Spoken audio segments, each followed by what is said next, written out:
Pemirsa, terima kasih Anda masih bersama kami di IDX Precision Closing.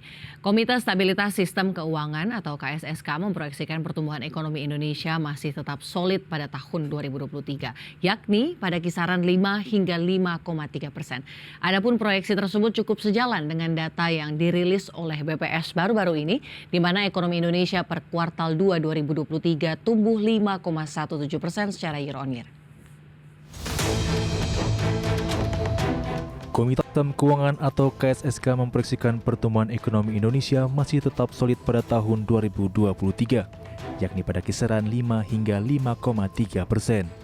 KSSK mengungkapkan setidaknya ada 4 indikator yang mendukung proyeksi tersebut, yakni perekonomian Indonesia pada kuartal 2 2023 tetap tumbuh kuat, kemudian peningkatan konsumsi rumah tangga, investasi non-bangunan masih terindikasi ekspansif, dan terakhir kinerja APBN sampai dengan semester 1 2023 masih tetap solid.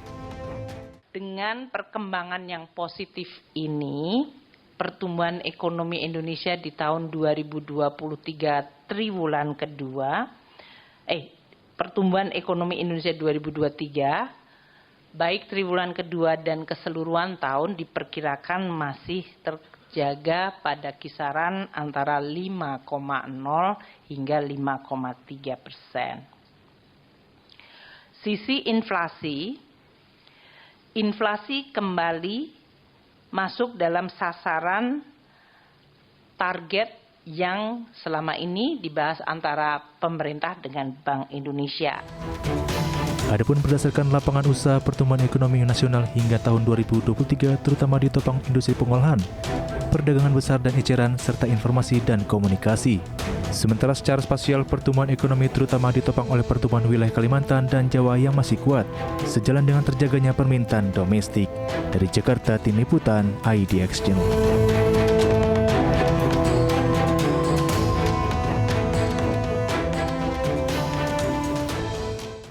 Ya, Ketua Komite KSSK sekaligus Menteri Keuangan Sri Mulyani Indrawati mengungkapkan setidaknya ada 4 indikator yang mendukung proyeksi tersebut.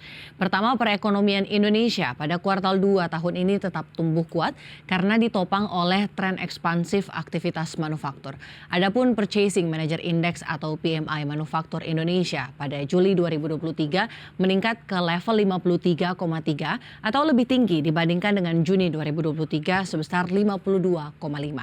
Kedua adalah konsumsi rumah tangga juga meningkat, pemirsa. Hal ini didorong oleh terus naiknya mobilitas masyarakat, membaiknya ekspektasi pendapatan dan terkendalinya inflasi, dampak positif dari Hari Besar Keagamaan Nasional dan juga pemberian gaji ke-13 pada PNS. Perkembangan tersebut juga disertai indeks keyakinan konsumen dan juga indeks penjualan retail yang masih terus bertumbuh. Dan yang ketiga, pemirsa, adalah investasi non-bangunan masih terindikasi ekspansif meski kondisi investasi bangunan masih relatif tertahan. Hal ini sejalan dengan kinerja ekspor yang positif dan berlanjutnya hilirisasi. Dan yang keempat adalah kinerja APBN sampai dengan semester 1 di tahun ini masih tetap solid meskipun termoderasi di tengah normalisasi harga komoditas, pendapatan negara tetap tumbuh positif. Terkait pertumbuhan ekonomi, BPS juga baru saja merilis data pertumbuhan ekonomi Indonesia di kuartal kedua di tahun ini. BPS mencatat ekonomi Indonesia pada kuartal 2 2023 tumbuh sebesar 5,17% secara year on year. Jika dilihat berdasarkan sumber pertumbuhan menurut pengeluaran, perekonomian Indonesia masih ditopang oleh konsumsi rumah tangga yang berkontribusi sebesar 53,31%, tumbuh sebesar 5,23% secara tahunan. Selain mencermati kondisi domestik, pemirsa, situasi eksternal juga masuk dalam pantauan KSSK. Salah satunya perkembangan suku bunga Amerika Serikat. Bagaimana proyeksi KSSK terkait hal ini? Berikut informasinya untuk Anda. Dalam konferensi pers Komite Stabilitas Sistem Keuangan, Gubernur Bank Indonesia Peri Warjio memprediksikan Bank Sentral Amerika Serikat atau The Fed akan kembali menaikkan suku bunga acuan sebesar 25 basis poin pada bulan September 2023, sehingga Fed rate akan menyentuh level 5,75%. Adapun pada FOMC terbaru, The Fed baru saja menaikkan suku bunga acuannya sebesar 25 basis poin, sehingga suku bunga acuan The Fed berada di kisaran 5,25% hingga 5,5%. Meski demikian, Peri Warjio mengaku masih menunggu data ekonomi terbaru Amerika Serikat, khususnya inflasi. Sehingga pada saat ini kami masih memperkirakan Fed rate akan naik lagi, sekali lagi terminal rate-nya adalah September. Sehingga menjadi 5,75%. Ini bersaing dengan BI rate nih, Fed Fund rate ini 5,75. Nah setelah itu kami masih memantau setiap bulan. Moga-moga ya Fed Fund rate sudah cukup 5,75 September saja. Terus setelah itu stay tetap 5,75%. Jadi kami akan pantau setiap bulan bagaimana perkembangannya.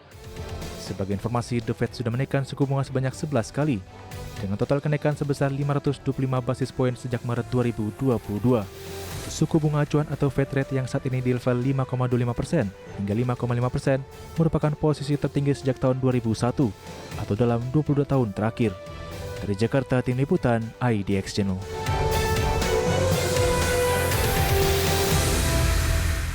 Ya, Gubernur Bank Indonesia Peri Warjio menegaskan arah kebijakan suku bunga Bank Sentral akan bergantung pada perkembangan dari 3 hal.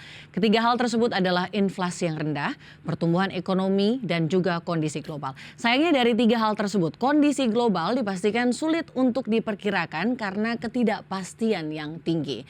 Sebagai catatan, Bank Indonesia saat ini masih menahan suku bunga di level 5,75%. Namun, Fed Fund Rate diperkirakan akan kembali naik pada bulan September, sehingga level suku bunga Amerika Serikat akan mencapai 5,75%. Jika ini terjadi pemirsa, suku bunga Bank Indonesia akan bersaing dengan The Fed. Bank Indonesia memperkirakan setelah sekali lagi meningkatkan pada September 2023, suku bunga The Fed akan bertahan pada level 5,75% untuk jangka waktu yang lebih lama. Untuk itu, Bank Indonesia akan terus memantau perkembangan ekonomi dan inflasi Amerika Serikat ke depannya, serta dampaknya bagi stabilitas domestik. Sementara itu dari sisi nilai tukar rupiah pemirsa, pergerakan rupiah masih diliputi sentimen suku bunga yang belum berakhir. Rupiah dalam jangka pendek diperkirakan berada di kisaran level 15.000 sampai 15.200 per dolar Amerika Serikat. Ekonom Bank Mandiri Reni Eka Putri mengatakan perkembangan pasar saat ini utamanya dipengaruhi oleh kenaikan suku bunga acuan The Fed yang berlanjut ke level tertingginya selama 22 tahun. Kedepannya, The Fed belum bisa memastikan apakah kenaikan suku bunga acuan akan dihentikan. Ekonom melihat rupiah akan terus bergerak sesuai fundamentalnya dalam jangka panjang yang ditopang oleh fundamental ekonomi domestik yang solid. Ditambah Bank Indonesia akan melanjutkan triple intervensi dan twist operation untuk menjaga stabilitas pasar keuangan. Di mana selanjutnya kita beralih ke perkembangan penyaluran kredit pemirsa. OJK menyebut penyaluran kredit masih tergolong lambat. Langsung saja kita simak rangkumannya berikut ini.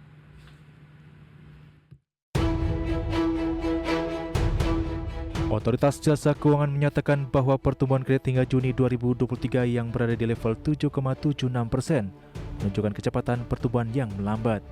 Walau dinilai belum mencapai target yang diharapkan, OJK mengklaim angka tersebut masih lebih tinggi dibanding tingkat pertumbuhan kredit sama periode pandemi COVID-19 yang rata-rata di bawah 8%. Kinerja pertumbuhan kredit pada saat sampai rapat KSSK minggu lalu lebih rendah daripada target yang kita canangkan untuk sepanjang 2023 di bawah 8% ya. Dan target diharapkan itu 10-12%. Memang di satu sisi hal tadi merupakan penurunan, tapi di lain pihak tingkat 8% tadi itu tetap lebih tinggi daripada tingkat pertumbuhan kredit sebelum pandemi. Berdasarkan data OJK, pertumbuhan kredit sebesar 7,76% pada Juni 2023 didominasi oleh kredit investasi yang tumbuh sebesar 9,60%, sejalan dengan pengetatan likuiditas di pasar global. Selain itu, dana pihak ketiga juga mengalami pertumbuhan sebesar 5,79% yang dipimpin oleh deposito sebagai penggerak utama. Dari Jakarta, Tim Liputan IDX Channel.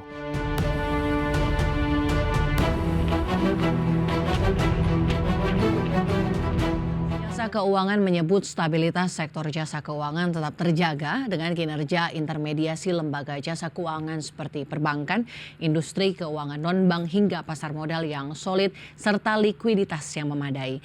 Dari sisi perbankan, OJK menilai kondisi saat ini tetap resilient, ditandai dengan fungsi intermediasi yang terjaga dan permodalan yang memadai di tengah pasar keuangan global yang semakin berat serta adanya penurunan harga komoditas utama penopang ekspor.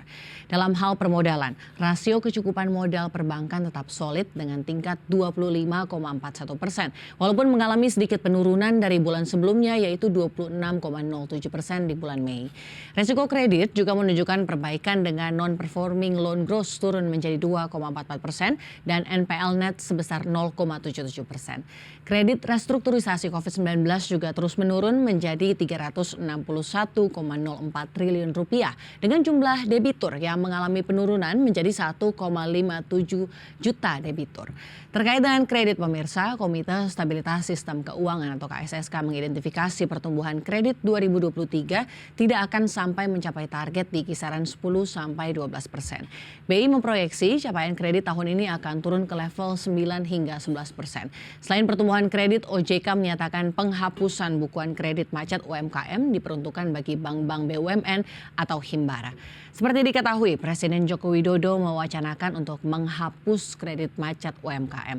Hal itu tertuang dalam Undang-Undang Nomor 4 Tahun 2023 tentang pengembangan dan penguatan sektor keuangan atau P2SK.